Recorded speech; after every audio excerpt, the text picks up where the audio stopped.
पूनम आपल्याला चहा कर ग. हो आई करते. हे घे आई.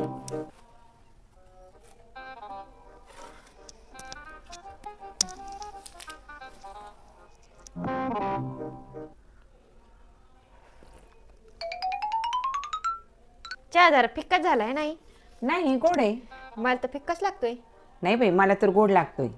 एवढी साखर कसं काय कमी पडली काय माहिती. मी ना साखर टाकून येते माझ्या चहात. बर. पूनम किती वेळ झालं गेली, म्हणजे साखर टाकून आणते, अजून कसं काय आली नाही काय माहिती. पूनम काय करते ग?